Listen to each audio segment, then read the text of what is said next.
চাপ নেই গুরুদেব, ভোট ঠিকঠাক ঢুকছে, সবকিছু তো আমাদের আন্ডারে আছে। তারপর আবার টাকায় কথা বলছে, টাকায় ঢেকে দিচ্ছি টাকা সবকে। ঝাড়ু পোছা ঝাড়ু পোছা ঝাড়ু পোছা। ভোটের দিনেও ব্যবসা? ব্যবসায় না বেরিয়ে খাবো কি দাদা? আলো দাদা, এটা ভালো মন্দ খাবে আর আমাদের পার্টিকে 2 নম্বরে ভোটটা ঢুকান দিবে, বুঝলে? তোমাকে প্রণাম দাদা, আমাকে পয়সা দিও না। তোমার যদি আমাকে দিয়া থাকে তুমি তাহলে আমাকে একটা গরু দাও। হ্যাঁ, গরু কোথায় পাবো দাদা এখন?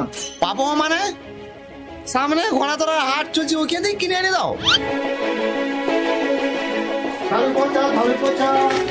ঝাড়ু পোছা সস্তা দামে 50 টাকা।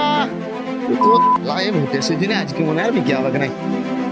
হাতে ফাঁকা জন আসছে। দাঁড়া দাঁড়া দাঁড়া দাঁড়া দাঁড়া। কত দিল ওরা? 1000 দিতে ছিল, আমি লিয়ে নাই। আমি আগেই জানতাম ওরা পারবে নাই। তুমি বরং এক কাজ করো, এই 2000 টাকাটা রাখো আর আমাদের পার্টিকে 3 নম্বরে ভোটটা যায় ঢুকাই দিবে যাও। না দাদা, টাকা তো আমি নিতে পারবো না। তুমি যখন আমাকে দিবে একটা গরুই দাও। গরু? তাও আবার আজকের দিনে?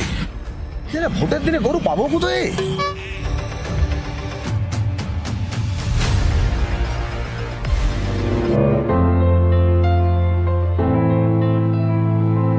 দাদা, গরু পালম না, বহু দাম, 15-16 হাজার টাকা দাম। তুমি আর 500 বরং বেশি নিবে, চলো আমাদের টিমে ভোটটা দিবে। জানতাম তোরা পারবে না। এ গুরুদেব শোনো, গরু পাইছিলাম তো অনেক দাম, 20,000 টাকা দাম। তুমি বরং আর 1000 লাও, আমাদের পার্টিকে ভোটটা ঢুকাই দিবে। তাহলে তোরা কি আমাদের মতো সাধারণ ভাবিস? তাহলে 20,000 টাকা নিয়ে একটা গরু কেনার ক্ষমতা নাই, আর 2000 টাকা নিয়ে মানুষ কিনতে আসছু। আচ্ছা ছাড়, ব্যবসায় যেতে হবে।